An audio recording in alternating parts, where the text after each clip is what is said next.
Hey guys, my name is Rich. I'm the creator of the King of the Hill.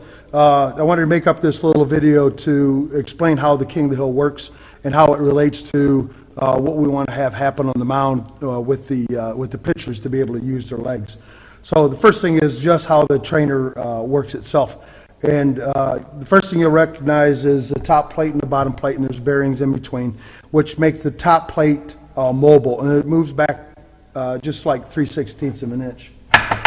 It actually makes that noise when I defeat the spring pressure, and that's what this whole thing's about. Before that, you'll notice we put a pad on the bottom. This actually sticks to just about everything: turf, concrete, carpet, even mounds. You'll see a little video that we did with a couple of my guys. They're 88, 90, 91, I think. Not a couple 92s. Anyways, we just throw it right up on top of the mound. After we wipe off some of the dirt, we can set it up on top there. And you guys get what we consider a cleat model or a spike model, where you're actually able to use your spikes on it and throw it up on top the pitching mound. So again, what the King of the Hill is the top plate's mobile, bottom plate is stationary. You'll see that the top plate moves. It's under spring compression force. There's bearings in between here. There is a spring inside this cylinder right here. I know it's tough to see with the lighting. There's also a chart up on there so you can actually gauge their progress or their level of force. How to adjust it. If you know how a spring works, when a spring gets shorter, it gets stronger. So as soon as I stick this Allen wrench in here that we provide and you turn it, it actually screws the screw in, and it actually is shortening up the spring. So now it requires a little bit more force for me to push that back. And again, 3 to 4, maybe 5%, depending on what level you're at. Not real noticeable to the pitcher to where he's got to really jump, but it actually will cause them to have to create a little bit more force off the backside, getting in the front side to cause everything to happen. Right along with that, there's a rubber up on top. It's actually a composite. It's actually it's considered PVC. It's a pitching rubber. But again, what you guys get is you guys get the spike model, which is a pad here, and it's actually rubber, so you won't even see this. Anyways, you got a medium duty spring in there, heavy duty spring for some of your bigger pitchers. You might want to go to this after a while, and all you have to do is just pull out this screw, dump out the spring, take the gold spring, put it in there, and put the screw back on there. It's really simple. Try to screw the screw in with your fingers first so you won't get it cross-threaded. But you can actually see there's a spot on the bottom of this screw that actually will give you a reference to what level. And like I said, there's a gauge on here that you'll be able to see in this picture right here.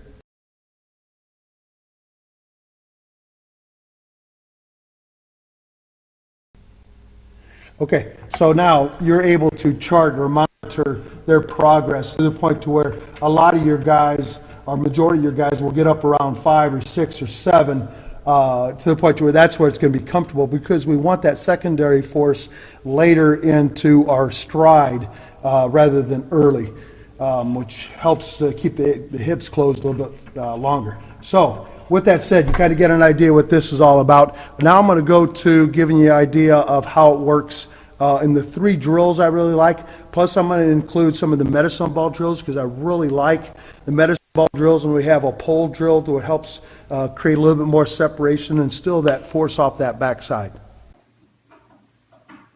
Oh, I got it. Did you feel it? Oh. Oh, I got it. Did you feel it? Oh. Hey guys, I wanted to jump in real quick on what I found out with my force plates, where I could see what the patterns of my higher velocity guys were to my lower velocity guys were. And you'll see 2 distinct patterns that I'll explain right now. The first one you'll see, hopefully you can see that well enough. The first one that you'll see is our green, the darker colored line. And you'll see I've got pounds of force over here in time. And you can see right away, you'll see a straight line that's a gradual increase of force. This is actually when we're getting into our loaded position. And the red is our higher velocity guys, and they are doing the same. They're getting in the loaded pattern to where they're actually going through and creating a flexion in the backside, loading the hips to be able to explode. But in both of them, you'll see a small spike, and actually the red one's a little bit higher spike. Well, my higher velocity guys are the guys that loaded, first of all, longer, but they also created more of a spike at the end, where the higher or the lower velocity pitchers, they would actually use more momentum and less leg drive, that secondary force. And that's where I come up with my primary and secondary force. Every time you step on the mound, right away you're creating force. But as soon as you start lifting your leg up and start moving forward, you're going to create a small horizontal force. Okay, so if you take a look at this, the green line right here, the lower velocity guys, those are the guys that got off the backside a little bit earlier and actually created smaller spike, which is the leg drive. And this is where the king of the hill comes into play right here. So the red line is the line that actually represents a lower force into a higher force, which is that force that right when our front leg starts to turn, that's when we're engaging our lower half, and that's where the majority of these pitchers are doing, is they're not engaging fully. They try to use more momentum, or their back knee breaks down early, which pulls them away, rather than when the back knee was staying in the torsion, creating a little bit more flexion on that backside to be able to drive away. And Chapman's a huge example of this right here, where he stays loaded really long in that backside and all of a sudden just explodes through. That's where I come up with this. Again, the green is the lower velocity guys that actually use more momentum, and which caused a smaller spike, where these guys stayed lower on their back half more and created a lot more spike because they're still loaded on that backside to be able to create that force. Okay, on to how I think that it's going to help your pitchers. And the first thing is, again, if you understand the two parts, the primary and secondary force, you'll notice that the guys that I consider using their legs are the guys, as they're going forward, they create this flexion in the backside, and also a little bit of counter rotation of the hips. That's what helps get that backside set up for that secondary force. So I'm going to show you when it doesn't work, when you don't hear the auditory reward. And it might be a little bit exaggerated, but you guys kind of get an idea. And a lot has to do with these guys getting off their backside so quick and turning this knee in that we're not keeping flexion on the backside to be able to drive away. Again, here's a couple of examples of the backside of when I see guys using their legs.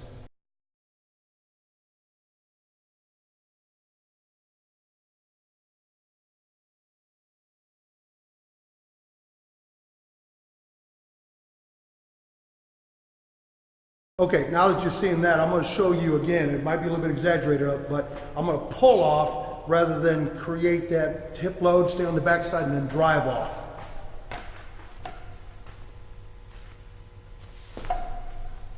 And right away, you didn't hear that noise because there is no secondary force. It's just basically momentum pulling this off. Again, one more time as I go forward. You notice my front side opened up really early. We want these guys to be able to create even out of the stretch. I think that we can get these guys down to 1-4, maybe even 1-3 to home plate with not such a straight slide step, but just a moment or energy off the backside and creating that counter rotation of the hips to be able to drive away on that backside, which I'm going to do right now. And bear in mind that I'm old and I broke down. So hopefully you guys get an understanding of what I'm trying to accomplish here.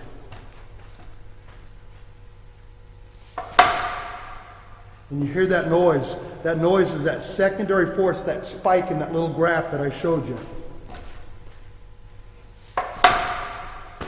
And I'm going to pull myself away, and I'm not going to get into that secondary force.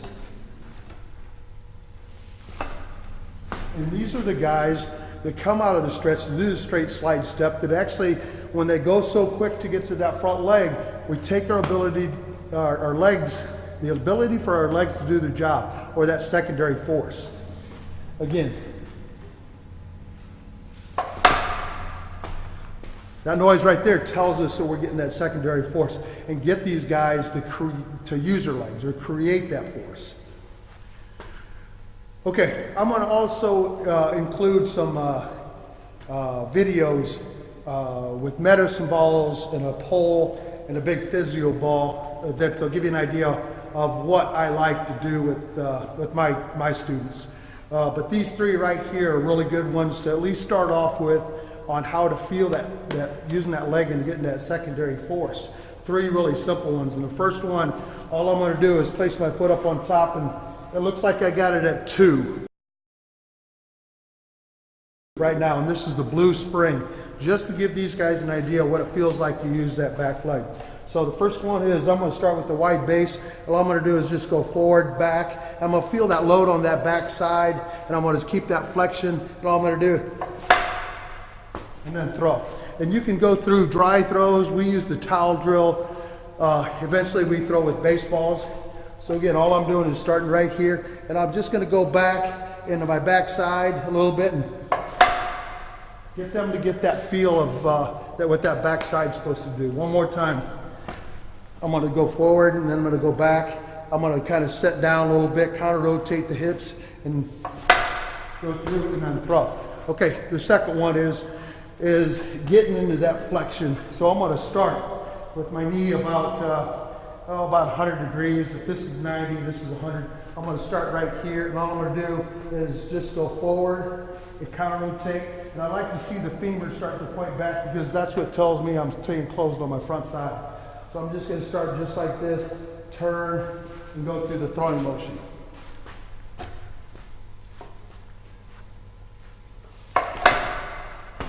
Okay, so that's the second one. First one's wide stance, second one's close stance, feeling the load on that backside. And the third one, what I'm going to do, this looks like it's about 10 inches tall. Whatever you got, anything close to that, 8, 10, maybe even 12 inches. Now I'm going to have my foot up on top here, and I'm going to go through and counter rotate as I'm going forward, and I'm going to make it work.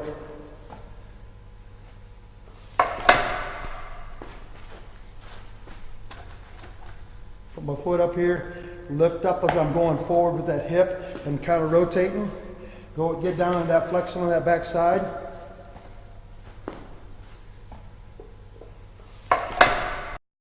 Make it work. So understanding that secondary force is what the higher velocity guys is, and that secondary force is what determines if you're using your legs or not. We could stand here all day long and just use as much momentum as we can. We're not getting that benefit of that secondary force, which, as you see on my graph, is even a greater force than momentum moving forward. I think it's to the point to where it guarantees us that our kids are using their legs. Even at your level, they have a tough time on the blue spring just feeling that activation. But once they get that going, they understand what it takes. All of a sudden, everything, the whole lower half starts to work. And that's what this is all about, is making sure everybody's lower half works, because if we're not using the legs, the arm stresses and our velocity actually drops down.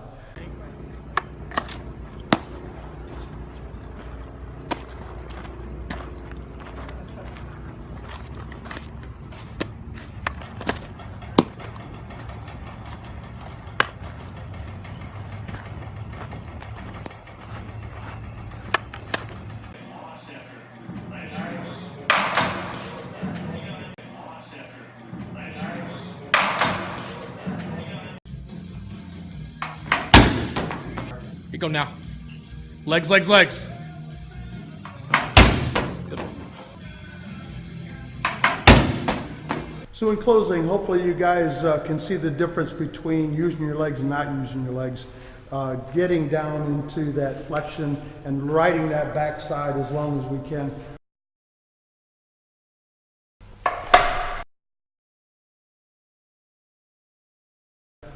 If we're pulling off, our arm does most of the work, and that's why a lot of these guys' velocity out of the stretch goes down, because we're not getting that loaded position, because we're trying to get to that front foot so quick to get the ball to the catcher so quick.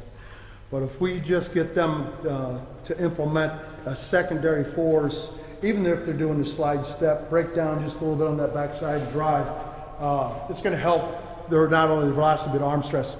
But that's what the King of the Hill does. It assures them that they are creating that secondary force. And it's not some coach standing here saying he's using his legs and he's not. This, in my mind, is a no-brainer for every coach to be able to get their understanding whether they're creating that secondary force. But again, with the adjustability, we can actually start challenging them to getting a little bit more energy in that front leg. That studies show the hardest throwers are the guys that actually create the most force off the backside and land the hardest, and that's because of the transfer of energy in that front side. And you can actually see, and I'm not sure if you paid attention, but when I actually create that noise, you'll see this mat that I'm standing on move a little bit, and I'll try to do it again. You've seen the mat move forward, and what are we doing? That tells us we're transferring energy in that front leg that hopefully causes everything to accelerate. So again, you can see I broke down, old guy trying to get this thing to work. But the younger guys, every one of them, I'd seen the benefit off of it. Not only velocity, but just the interaction, the transfer of kinematic energy through the system that gets the arm to go faster. So if you have any questions, I'll put my email address on here and even my cell phone number. If you guys have any other questions, I don't have any problems answering them day or night, maybe not after 10 o'clock. Give me a call if you have any questions.